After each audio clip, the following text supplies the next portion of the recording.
What do you think about politics, Chris? I Because don't. you don't think about politics? Ismael, let me tell you something. It Honestly, never crossed your mind that you could be a president as oh well? my God. Oh my God. Ishmael, let me say this to you in all sincerity. If I ever announced that I was going to run for any public office, if I was going to run for dog catcher, I will tell you exactly what's going to happen. Hmm. Every beautiful woman in America would show up and call a press conference and say, Chris Gardner tried to date me.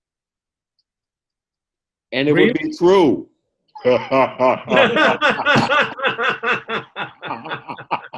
He tried to take me to the Oscars. Hey, man. And hey, Israel, it would be true, right? No, man. Politics for me, no. Here's what I'm doing. I think I shared with you. I'm spending a lot of time, as much time as I can, with young people and young Yes. entrepreneurs all over America, and not just all over America, but all around the world. You have been touring high schools. I did 45 high schools last year. I'm going to do 100 this year. But big, big, big project, I want to do 100 high schools all around the world Mhm. and talk about the three most important decisions that I ever made in my life, all of which I made, Ishmael, as a high school student or younger. Mm. Decision number one, I made the decision that I was going to break all the links in that chain of cycles that had plagued my family: Mm. child abandonment, child abuse, domestic violence, alcoholism, fear, poverty, illiteracy, and generational poverty. I Mm. made the decision that I was going to break that link. That's number one. Number two, I made the decision that I was going to become world class at whatever I did with my life. Mhm. Not good at it, not pretty good at it, but world class at it. And number three, I made the decision that I was going to do things that were bigger than what I saw every day. Mhm. And the one way to do that is to see bigger things. So those are universal steps and universal things that young people are concerned with all around the world. So that's part of that living legacy thing, man. Okay? That's a big part of it for me. When you talk about plan B sucks, Mm, stick to plan A, mm. for some strategies, it's kind of a controversial advice for people. Because for some people, they say you have to have a plan B, a contingency plan. And I got it. I get your point because it's true. If you have, like a passion to follow and a healthy stubbornness, you will get what you want. But how can you explain, to those that think that not having a second option, it's kind of a suicide mission? Well, look, I can only say what worked for me. I Okay. cannot advise others in this regard. I can only say what worked for me. And what worked for me was, and continues to work for me, is plan A, period. Now, we're talking right now, I'm in my office here in Chicago. Just a few examples. Michael Jordan. Michael Jordan's got 6 NBA championship rings because he was committed to plan A, not plan B. Oprah Winfrey, Chicago, became the queen of all media because she was committed to plan A, not plan B. Barack Obama served 2 terms as president of the United States because he was committed to plan A, not plan B. Plan B sucks. Okay? Look, give plan B, give plan B to somebody that you don't like for Christmas. You got to be committed, Ismael. That's only what works for me. Okay, please understand that. I'm saying that one more time. That's Yes. what worked for me. Some people need plan B, C, D, E, F. There's 26 letters in the alphabet. Why not have a plan Z? Hmm. Then what do you do? Right? Yes, yes. You got to have a plan A.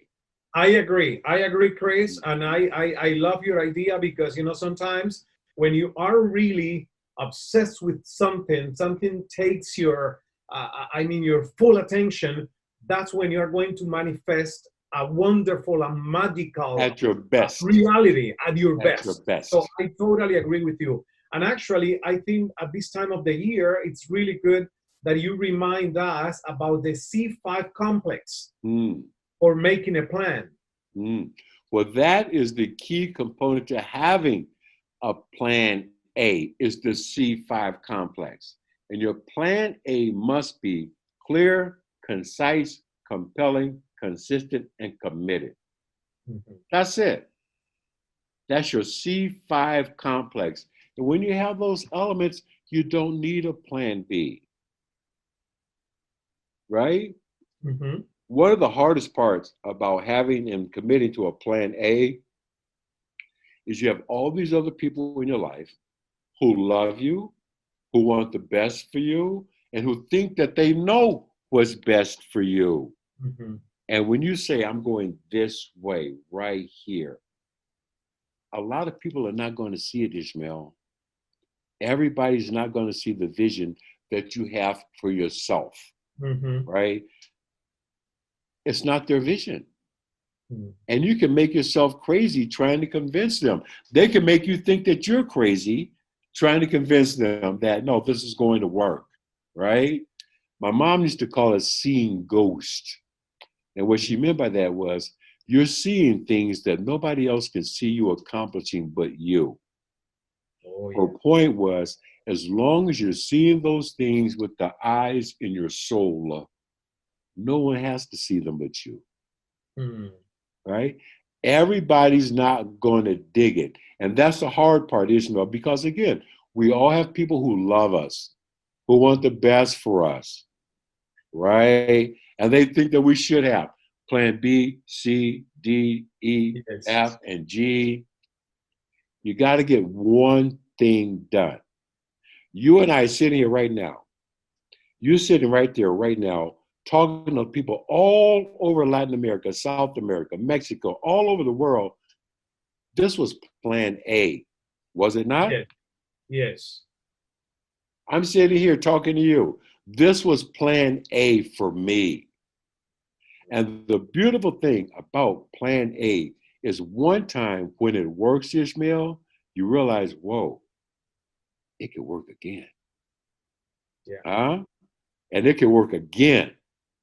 So that's what we're doing. That's the living legacy thing, man. It's real. Yes.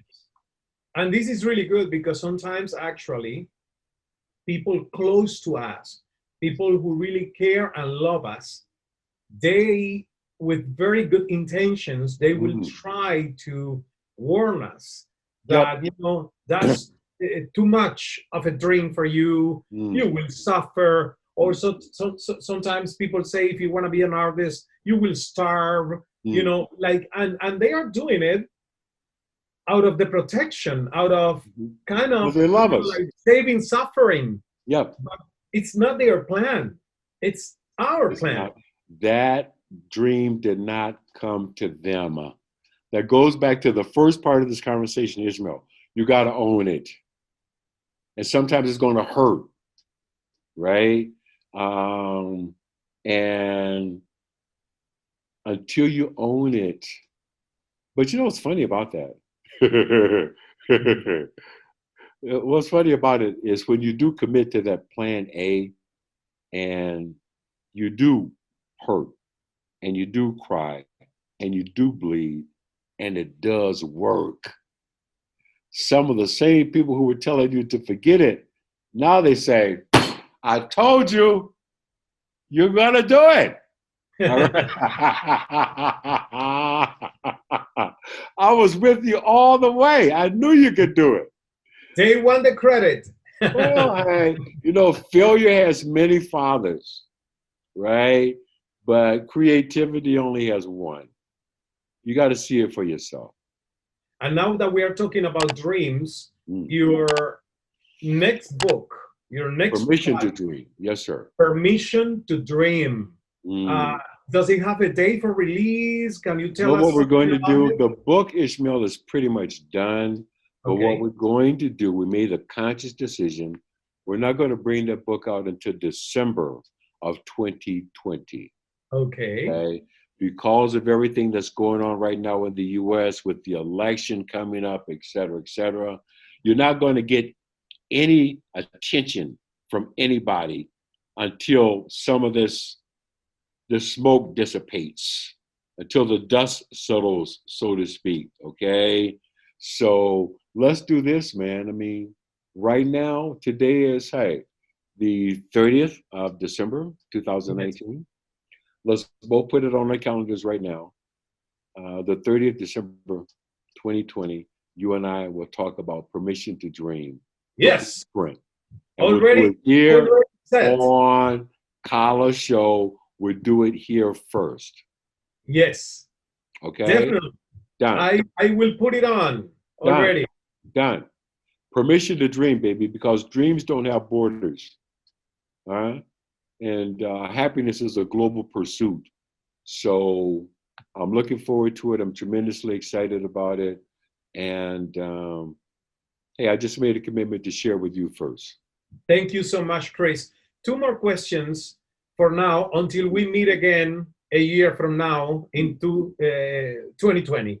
Mm, Uh, one is about forgiveness, because I think compassion and forgiveness are key elements, not only to cleanse mm, our soul and our heart mm, of any resentments or grudges, but to bring out the best of us for others. mm, And sometimes it's really hard, because for people, understanding forgiveness is not that easy, because we as human beings condition forgiveness to being asked by other people, the perpetrator, mm, of harm, mm, mm, I forgive me. And mm, sometimes that doesn't happen. I'm just thinking about, for instance, you being, as a young boy, sexually abused. How mm. can you turn the page, forgive, and move forward? What Let me about tell you about forgiveness that. in that case? How do you live that? Let me say this about forgiveness. Yes. It is a healing step. It must be done, but just because you forgive doesn't mean you forget. Yes. My favorite president, President John F. Kennedy, once said, forgive your enemies, but you do not have to forget. And it always helps if you have an address. Mhm.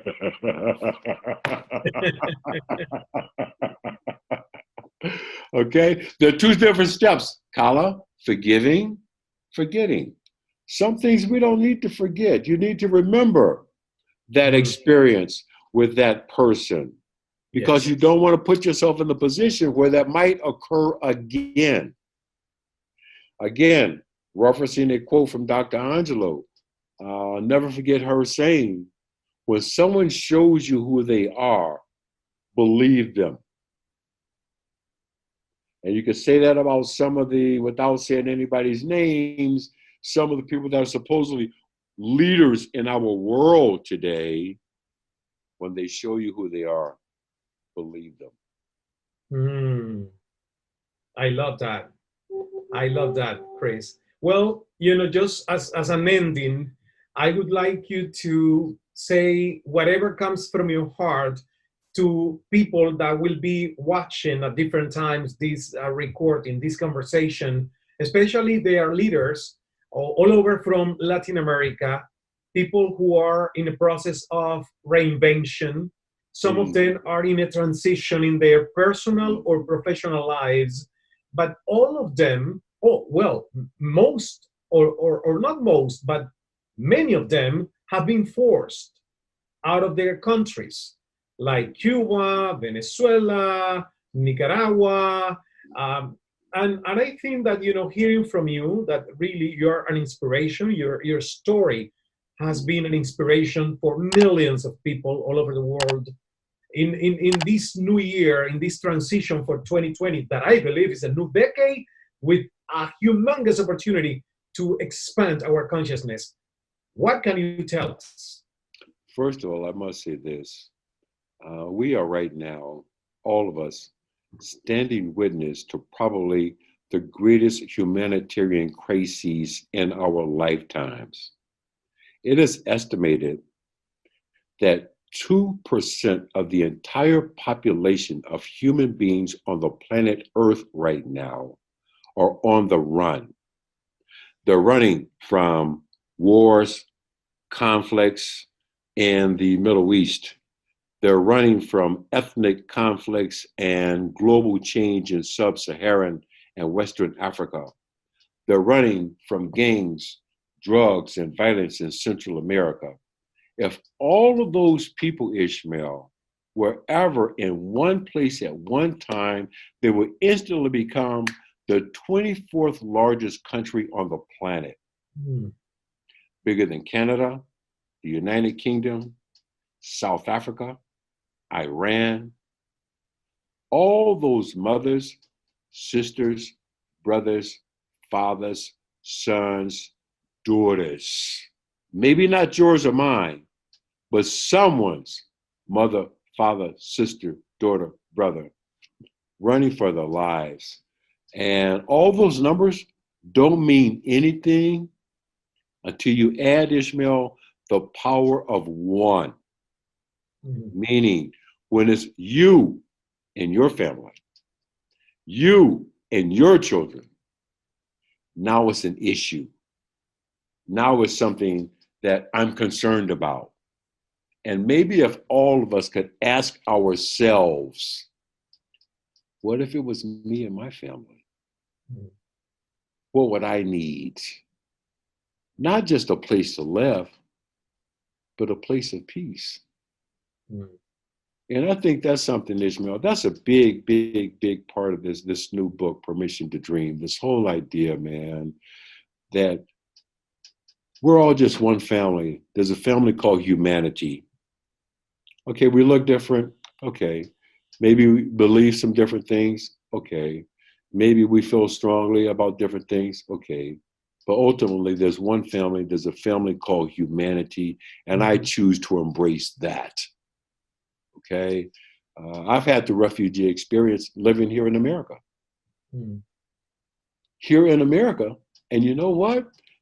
Those numbers that I mentioned a moment ago of that 2% of the folks on the planet Earth being on the run right now,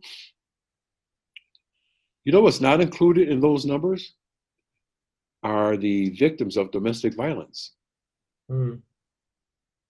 Right now, someplace, where you are, where I am, where everyone out there is listening, there's a family who's running from someone in their own house.